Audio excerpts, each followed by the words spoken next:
Αγαπητοί φίλοι, γεια σας. Από σήμερα ξεκινάει μια τριλογία βίντεο που θα είναι αφιερωμένα στην πολιτική κυρίως ιστορία της σύγχρονης Ελλάδας από το 1944 έως το 1967, δηλαδή από την απελευθέρωση της χώρας από τις κατοχικές δυνάμεις στο πλαίσιο του Δευτέρου Παγκοσμίου Πολέμου μέχρι την εγκαθίδρυση της στρατιωτικής δικτατορίας. Τα χρόνια αυτά σημαδεύτηκαν από πολιτική αστάθεια, ακραία πολιτική πόλωση, τον διχασμό πολιτών και πολιτικών καθώς και την οικονομική κρίση.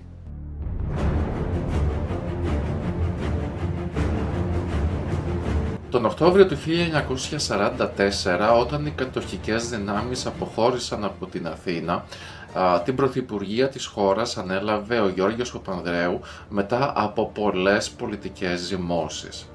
Αυτός σχημάτισε κυβέρνηση Εθνικής Ενότητας με μέλη από όλο το πολιτικό φάσμα της εποχής, αριστερούς, δεξιούς, βασιλόφρονες, φιλελεύθερους και λοιπούς. Αρχηγός του κράτους παρέμεινε ο βασιλιάς Γεώργιος ο Δεύτερος, ο οποίος βρισκόταν στο Λονδίνο από την εποχή του πολέμου και θα παρέμενε εκεί μέχρι να εξομαλυνθεί η πολιτική κατάσταση στο εσωτερικό. Συνάμα, οι δύο ισχυρότερες αντιστασιακές οργανώσεις, η κομμουνιστική του ΕΑΜ και η κεντροδεξιά του ΑΕΔΕΣ, είχαν συμφωνήσει να τεθούν υπό τη διοίκηση της ελληνικής κυβέρνησης, η οποία στη συνέχεια θα τις έθετε υπό τη βρετανική διοίκηση.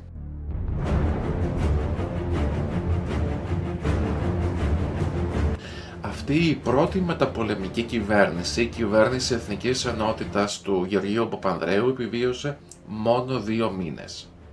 Το Δεκέμβριο, τα κυβερνητικά στελέχη που προέρχονταν από την αριστερά και είχαν άμεση σχέση με το ΚΚΕ απέσυραν την στήριξή τους στον κυβερνητικό συνασπισμό. Συνάμα, τα κομμουνιστικά αντάρτικα σώματα αθέτησαν τη συμφωνία τους περί υπαγωγής τους στη βρετανική διοίκηση. Το Δεκέμβριο του 1944 ξέσπασαν αιματηρά επεισόδια στην πρωτεύουσα, τα λεγόμενα Δεκεμβριανά, που κράτησαν σχεδόν 40 ημέρες. Τον Ιανουάριο του 1945 ο Παπανδρέου αναγκάστηκε σε παραίτηση, ενώ ο βασιλιάς Γεώργιος παρέμενε στο Λονδίνο, αρνούμενος να δεχθεί τη διενέργεια δημοψηφίσματος, τουλάχιστον όχι εκείνη την συγκεκριμένη τόσο ταραγμένη χρονική στιγμή για το έθνος, όπου ακόμη η ελληνική επικράτεια δεν είχε απελευθερωθεί στο σύνολό της και φυσικά ο Δεύτερος Παγκόσμιος Πόλεμος μενόταν ακόμη.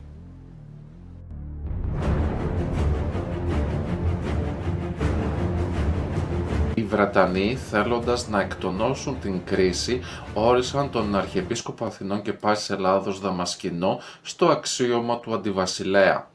Ο Δαμασκηνός ήταν ένα πρόσωπο ευρείας αποδοχής από το λαό που είχε βοηθήσει σημαντικά τους πολίτες κατά τη διάρκεια της κατοχής, ανεξαρτήτως θρησκεύματος, εθνοτικής προέλευσης και κοινωνικής ομάδας. Ο Δαμασκηνός λοιπόν διόρισε πρωθυπουργό τον στρατιωτικό και πολιτικό Νικόλαο Πλαστήρα. Το άστρο του Πλαστήρα είχε ανατείλει από την εποχή των Βαλκανικών πολέμων, τα χρόνια 1912 με 13, και πολιτικά ανήκε στην Βενιζελική παράταξη. Ο Πλαστήρας ήρθε σε νέα συνεννόηση με τους κομμουνιστές και συμφώνησε μεταξύ άλλων τον αφοπλισμό τους, τη διενέργεια δημοψηφίσματος για το πολιτιακό ζήτημα, την ένταξη κομμουνιστών στρατιωτών και στρατιωτικών στον επίσημο ελληνικό στρατό και την εκδίωξη των δοσιλόγων από τα σώματα ασφαλείας. Ωστόσο, πολιτικά ο Πλαστήρας ενήργησε μάλλον προς το όφελος του δικού του κόμματος και όχι προς την εθνική ενότητα. Έτσι προκλήθηκε η δυσαρέσκεια των υπολείπων πολιτικών αρχηγών, ώσπου ο Πλαστήρας αναγκάστηκε σε παραίτηση 3 μήνες μετά από την ανάληψη των καθηκόντων του τον Απρίλιο του 1945.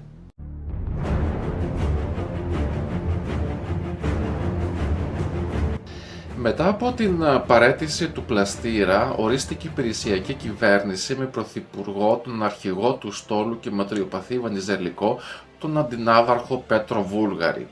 Ο σκοπός της κυβέρνησης αυτής θα ήταν η διεξαγωγή δημοψηφίσματος για το πολιτιακό ζήτημα. Τα περισσότερα μέλη της κυβέρνησης ήταν τεχνοκράτες και ακαδημαϊκοί, όμως την περίοδο εκείνη έλαβαν χώρα αρκετές διώξεις αντιβασιλικών από τις δημόσιες υπηρεσίες, κυρίως κομμουνιστών, ενέργειες που ο Βούλγαρης είτε δεν κατάφερε να σταματήσει, είτε έγιναν υπό την ανοχή του. Εν τω μεταξύ οι πολιτικές εντάσεις οξύνονταν. Οι κομμουνιστές τρέφονταν εναντίον όλων και οι εθνικόφρονες του Κωνσταντίνου Τσαλδάρη εναντίον των κεντρών του Γεωργίου Παπανδρέου. Τελικά αποφασίστηκε πρώτα η διεξαγωγή βουλευτικών εκλογών τον Ιανουάριο του 1946 και στη συνέχεια δημοψήφισμα για το πολιτιακό ζήτημα, αν και η συμφωνία με τους κομμουνιστές προέβλεπε το αντίστροφο, δηλαδή πρώτα το δημοψήφισμα και μετά οι βουλευτικές εκλογές.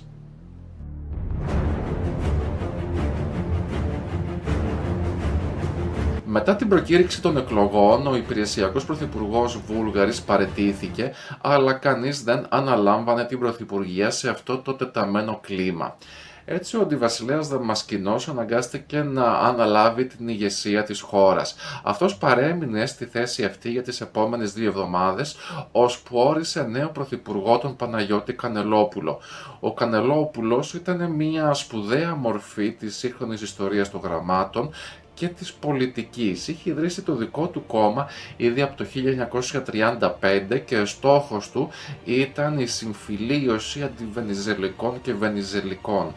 Οι μήνες περνούσαν και η χώρα ήταν ελεύθερη σχεδόν έναν χρόνο τώρα και ο δεύτερος παγκόσμιος πόλεμος είχε λήξει ήδη από την περασμένη άνοιξη. Η χώρα ήταν κυριολεκτικά χρεοκοπημένη, ο ανταγωνισμός Ανατολής και Δύσης είχε ήδη ξεκινήσει και ενώ όλος ο πλανήτης προσπαθούσε να βρει τα πατήματά του, οι Έλληνες πολιτικοί δεν συμφωνούσαν σε τίποτα.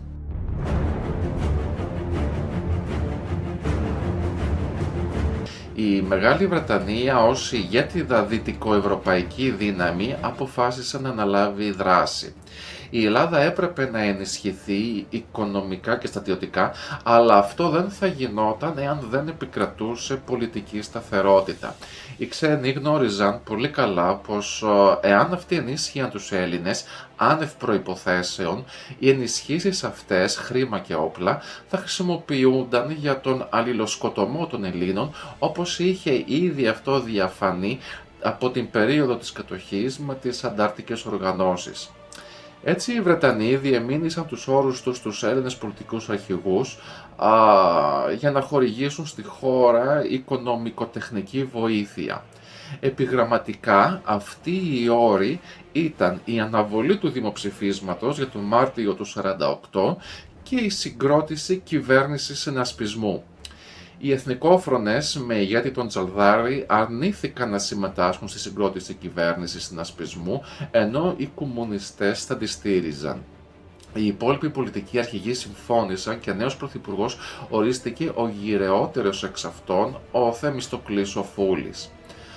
Αυτή η κυβέρνηση θα οδηγούσε τη χώρα σε εκλογές και περιλάμβανε στελέχη από όλο το πολιτικό φάσμα, όπως τον λογοτέχνη Νίκο Καζαντζάκη από την αριστερά, τον κεντροαριστερό Γεώργιο Καρτάλη, τον φιλελεύθερο Εμμανουήλ Τσουδερό και άλλους.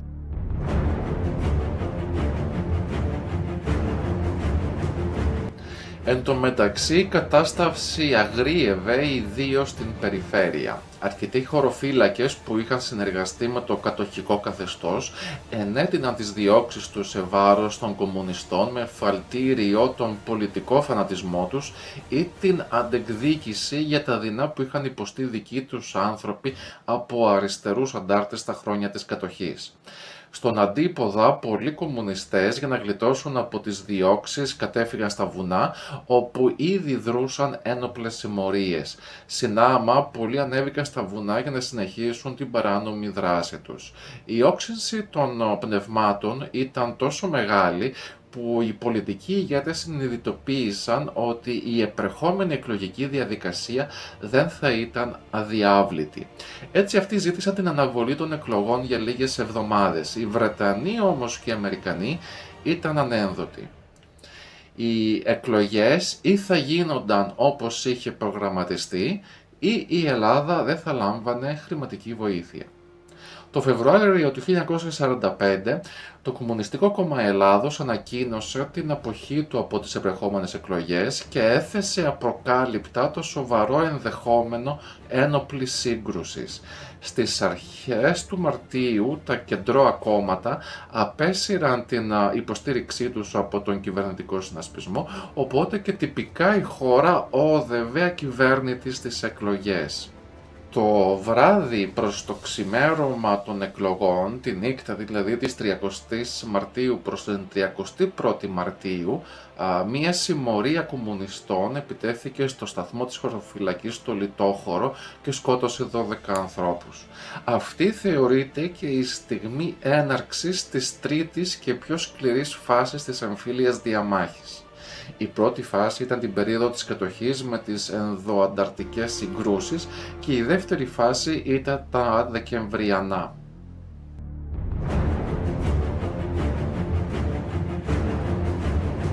Τελικά οι εκλογές διεξήχθησαν υπό την εποπτεία μιας συμμαχικής αποστολής που είχε έρθει στην Ελλάδα αποκλειστικά για τη διασφάλιση του αδιάβλητου της διαδικασίας.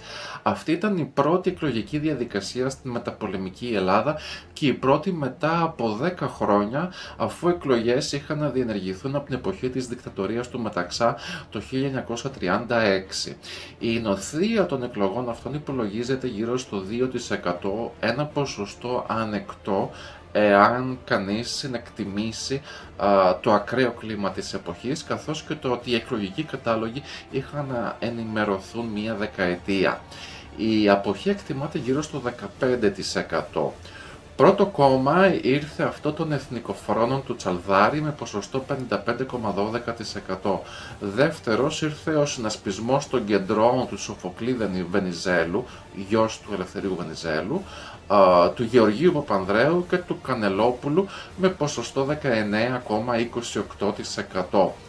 Τρίτη ήρθαν οι φιλελεύθεροι του Σοφούλη με ποσοστό 14,39% και τέταρτο κόμμα ήρθε αυτό του Ναπολέοντα Ζέρβα, αρχηγού της αντιστασιακής οργάνωσης του ΕΔΕΣ με ποσοστό σχεδόν 6%. Η Διεθνής Επιτροπή των Παρατηρητών εκτίμησε ότι από το ποσοστό του 15% της αποχής, περίπου το 9% ανήκε στους κομμουνιστές, ενώ το υπόλοιπο 5 με 6% των εγγεγραμμένων είτε δεν βρισκόταν στη ζωή, είτε δεν βρισκόταν στη χώρα για να ψηφίσει. Οι Βρετανοί και οι Αμερικανοί δεν ήθελαν μία μονοκομματική κυβέρνηση, αλλά έναν ευρύτερο κυβερνητικό συνασπισμό, με κορμό τους νικητές εθνικόφρονες που θα οδηγούσε τη χώρα στο δημοψήφισμα, ώστε με αυτόν τον τρόπο να επιτευχθεί μια στοιχειώδης συνένεση με μη αμφισβητούμενο αποτέλεσμα. Πράγματι, οι κοινοβουλευτικές πολιτικές δυνάμεις συνένεσαν και εξέλεξαν πρωθυπουργό τον πρόεδρο του Συμβουλίου της Επικρατείας Παναγιώτη Πουλίτσα. Ο νικητής Τσαλδάρης ανέλαβε τα Υπουργεία Εσωτερικών και Δικαιοσύνης, ενώ οι Βενιζέλος, Παπανδρέου και Σοφούλης ήταν υπουργοί άνευ χαρτοφυλακίου.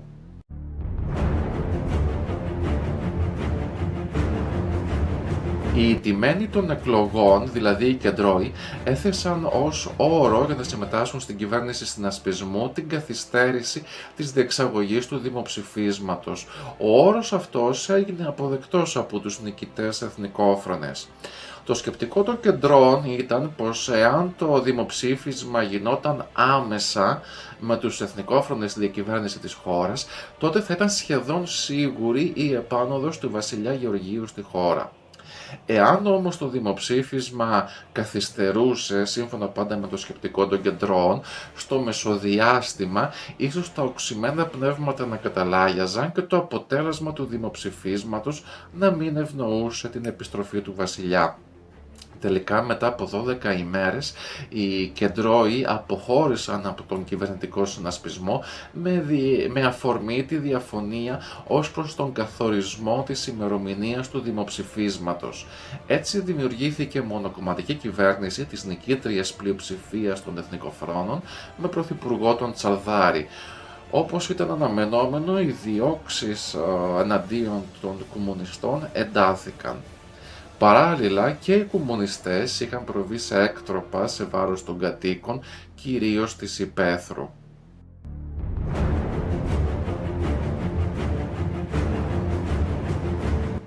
Αν και τότε γενικώς είχε επικρατήσει η πεποίθηση ότι το δημοψήφισμα θα γινόταν το 1948, τελικά η κυβέρνηση Τσαλδάρη προκήρυξε τη διεξαγωγή του δημοψηφίσματος το Σεπτέμβριο του 1946. Το αποτέλεσμά του ήταν 68,41% υπέρ της επιστροφής του Γεωργίου του Δευτέρου. Η επιστροφή του βασιλιά όμως σήμαινε πως θα έπρεπε να σχηματιστεί μια νέα κυβέρνηση η οποία θα είχε ορκιστεί σε αυτόν. Έτσι ο Τσαλδάρης παραιτήθηκε και προέβη σε διερευνητικές συζητήσεις με τους ηγέτες όλων των κομμάτων για το σχηματισμό νέας κυβέρνησης συνεργασίας. Όμως οι συζητήσεις αυτές έπεσαν στο κενό. Έτσι ο Γεώργιος όρκισε την ίδια κυβέρνηση Τσαλδάρη.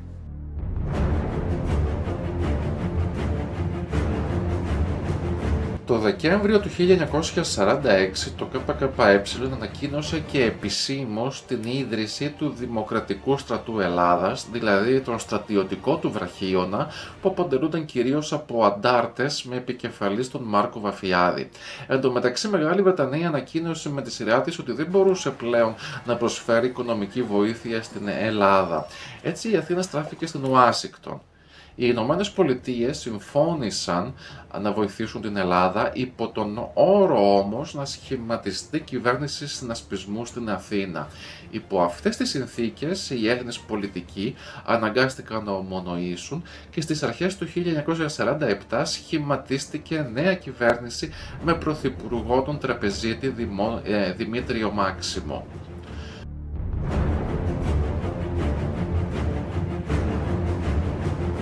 Για την ιστορία, ο Μάξιμος ήταν ο ιδιοκτήτης της ομώνυμης πολυτελούς κατοικίας επί της οδού Ηρόδου του Αττικού στην Αθήνα.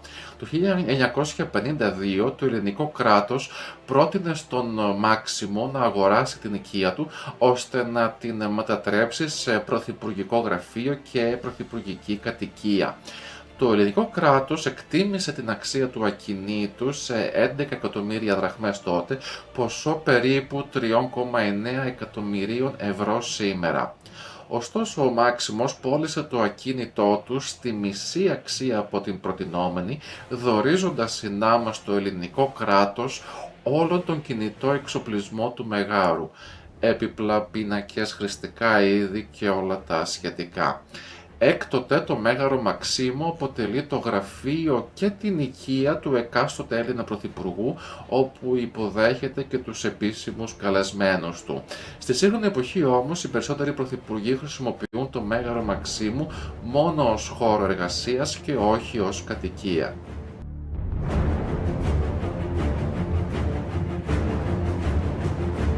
Επιστρέφοντας στην κυβέρνηση Μάξιμο, αυτή ήταν ευρεία συνεργασία 7 πολιτικών αρχηγών, αλλά δίχως τη συμμετοχή των φιλελευθέρων του Σοφούλη, του τρίτου μεγαλύτερου κοινοβουλευτικού κόμματος. Όσον αφορά τις διεθνείς συγκυρίες, η Μεγάλη Βρετανία αντιμετώπιζε σοβαρά εσωτερικά προβλήματα, οπότε άρχισε να αποσύρει τα στρατεύματά της από την Ελλάδα. Τα κομμουνιστικά καθεστώτα των Βαλκανίων και φυσικά η Σοβιετική Ένωση ενίσχυαν το Κομμουνιστικό Κόμμα Ελλάδας, ενώ ο Αμερικανός πρόεδρος Τρούμαν διακήρυξε ότι η Ελλάδα και η Τουρκία αποτελούσαν ζωτικό χώρο για την ασφάλεια των Ηνωμένων Πολιτειών έναντι του κομμουνιστικού επεκτατισμού. Την 1η Απριλίου του 1947, ο βασιλιάς Γεώργιος ο Δεύτερος πέθανε δίχως να έχει αποκτήσει παιδιά. Μάλιστα όταν δημοσιεύτηκε η είδηση αυτή, πολλοί θεώρησαν ότι πρόκειται για ένα μακάβριο πρωταπηλιάτικο ψέμα, αλλά τελικά ήταν αλήθεια.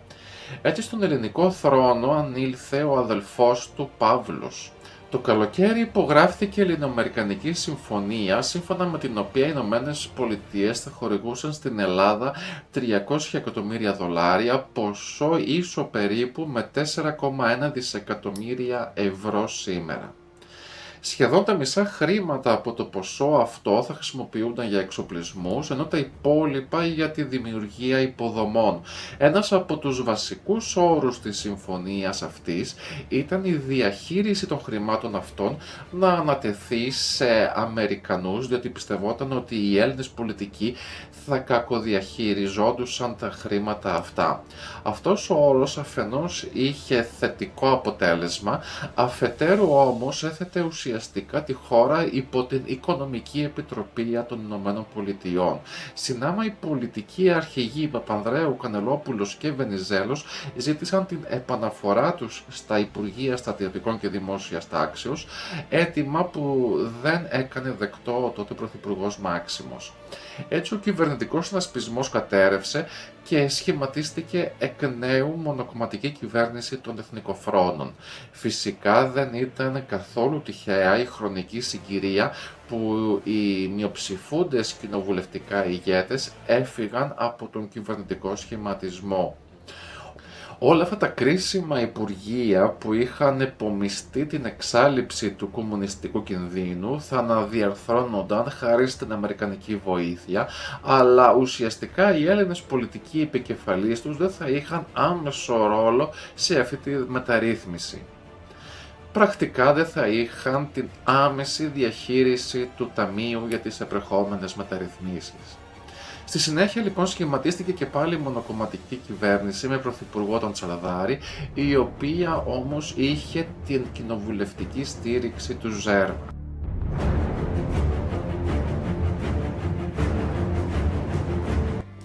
Παρ' όλα αυτά, οι Αμερικανοί πίεζαν τους Έλληνες πολιτικούς για σχηματισμό κυβέρνησης συνεργασίας. Τελικά το πέτυχαν. Μετά από μόλις 8 ημέρες, το τρίτο σε δύναμη κόμμα, οι φιλελεύθεροι του Σοφούλη, συνεργάστηκαν με τους εθνικόφρονες. Μοναδικός όρος τους ήταν η αλλαγή της πρωθυπουργίας. Έτσι ο Τσαλαδάρης παραιτήθηκε και νέος πρωθυπουργός ορίστηκε ο Σοφούλης. Μία από τις πρώτες αποφάσεις της νέας κυβέρνησης ήταν η παραχώρηση αμνηστίας σε όσους στασιαστές παραδίδονταν. Όμως αυτή η ανακοίνωση αποτέλεσε κενό γράμμα. Στα τέλη του ίδιου έτους, το ΚΚΕ προχώρησε στον σχηματισμό προσωρινής δημοκρατικής κυβέρνησης με επικεφαλής τον Μάρκο Βαφιάδη. Ήταν η λεγόμενη κυβέρνηση του βουνού. Τότε εντάθηκαν ακόμη περισσότερο οι συγκρούσεις. Το αποτέλεσμα ήταν η κυβέρνηση του φιλελεύθερου Σοφούλη να θέσει εκ νέου το ΚΚΕ εκτός νόμου.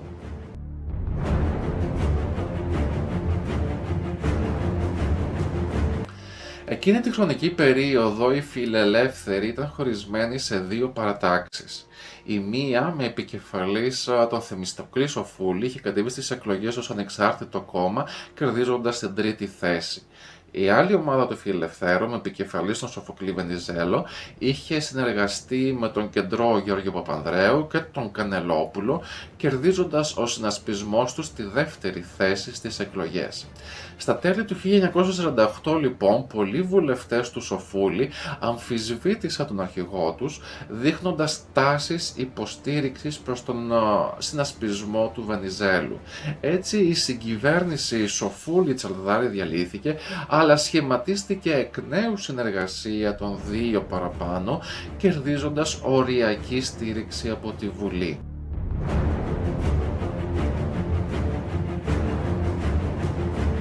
Στις αρχές του 1949, αφού η συγκυβέρνηση Σοφούλη-Τσαλαδάρη κέρδισε νέα ψήφο εμπιστοσύνης από τη Βουλή, αποφάσισε τη διεύρυνση των στρατιωτικών δράσεων για την κατάπνιξη των στασιαστών κομμουνιστών.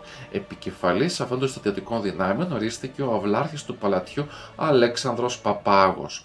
Αυτός επέλεξε για δεξί του χέρι τον στρατηγό Θρασίβουλο Τσακαλώτο, του οποίου μικροανιψιός, εγγονός του εξαδέλφου του, είναι ο πρώην Υπουργός Οικονομίας της συγκυβέρνησης ΣΥΡΙΖΑ-ΑΝΕΛ την περίοδο 2015-2019, ο Ευκλήδης Τσακαλώτος.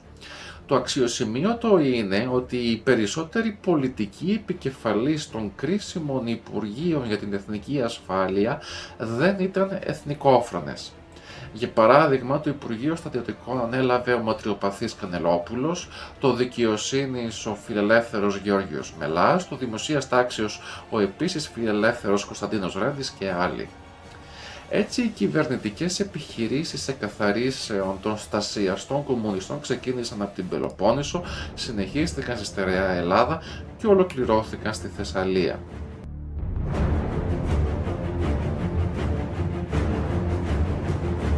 Σαν να μην έφτανε ο αδελφοκτόνος πόλεμος, την Άνοιξη του 1949 ξέσπασε ένα οικονομικό σκάνδαλο που οδήγησε σε παραίτηση της συγκυβέρνησης Σοφούλη Τσαλδάρη. Αυτό έμεινε στην ιστορία ως σκάνδαλο των καυσίμων ή αλλιώς σκάνδαλο Χατζιπάνου. Ο εθνικόφρονος Υπουργός Εσωτερικών, ο Παναγιώτης Χατζιπάνος, κατηγορήθηκε ότι έδωσε με απευθείας ανάθεση τη διακίνηση των κρατικών καυσίμων σε ιδιωτική εταιρεία που δεν είχε μειοδοτήσει σε σχετικό μειοδοτικό διαγωνισμό. Έτσι αυτός παραπέμφθηκε σε ειδικό δικαστήριο και 2 χρόνια αργότερα καταδικάστηκε με την κατηγορία της ζημίας του ελληνικού δημοσίου, αλλά όχι για προσωπικό του όφελος, αφού δεν αποδείχθηκε κάτι τέτοιο. Αυτή ήταν η τρίτη καταδίκη Έλληνα υπουργού στην ιστορία της νεότερης Ελλάδας. Οι 2 πρώτες ήταν το 1876 με την καταδίκη των τότε Υπουργών Εξωτερικών και Δικαιοσύνης. Στην υπόθεση Χατζιπάνου επλάκη και ο εθνικόφρονος υπουργός άνευ χαρτοφυλακίου Σπυρίδων Μαρκεζίνης. Όμως αυτός, αρνούμενος να παραιτηθεί από τον κυβερνητικό σχηματισμό, ανάγκασε σε παραίτηση την ίδια την κυβέρνηση. Έτσι σχηματίζεται και νέα κυβέρνηση, η οποία ήταν σχεδόν η ίδια με την προηγούμενη, δίχως όμως τη συμμετοχή του Μαρκεζίνη.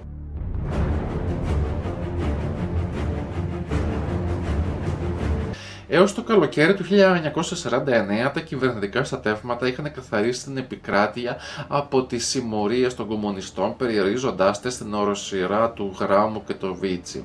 Όσον αφορά την υποστήριξη των τελευταίων από το εξωτερικό, το ισχυρότερο κομμουνιστικό καθεστώς των Βαλκανίων, αυτό της Ιουγκοσλαβίας του Τίτο, είχε έρθει σε ρήξη με το σοβιετικό καθεστώς του Στάλιν, οπότε διέκοψε κάθε παροχή βοηθείας προς τους Έλληνες κομμουνιστές, αφού το ΚΚΕ λάμβανε απευθείας εντολές από τη Μόσχα. Αυτός ήταν και ένας από τους βασικούς παράγοντες που οδήγησε τους εγχώριους κομμουνιστές στην ήττα. Η πάυση παροχής βοηθείας από τον Τίτο.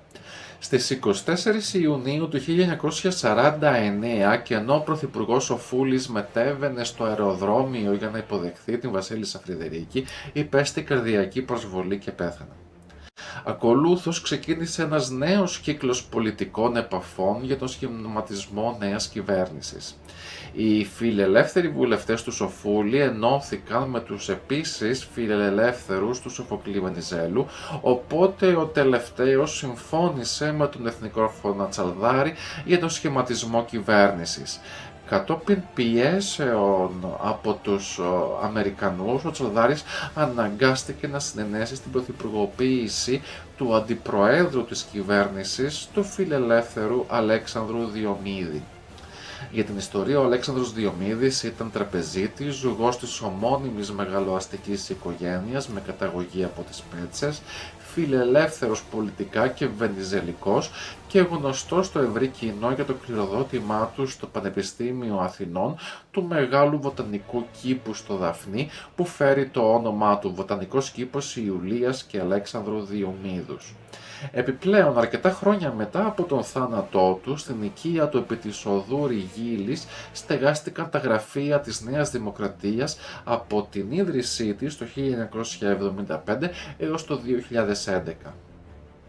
Επιστρέφοντας το 1949, στα τέλη Αυγούστου, έληξε και επισήμως η εμφύλια σύραξη με νίκη των κυβερνητικών δυνάμεων επί των κομμουνιστών ανταρτών.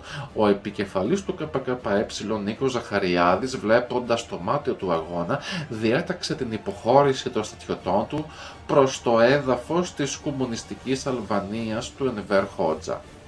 Σύντομα θα ακολουθήσει το δεύτερο βίντεο που θα είναι αφιερωμένο στα πολιτικά κυρίως γεγονότα της δεκαετίας του 1950, φτάνοντας μέχρι το 1963, οπότε και πλήθη η ρήξη μεταξύ του Πρωθυπουργού Κωνσταντίνου Καραμαλή με το Παλάτι.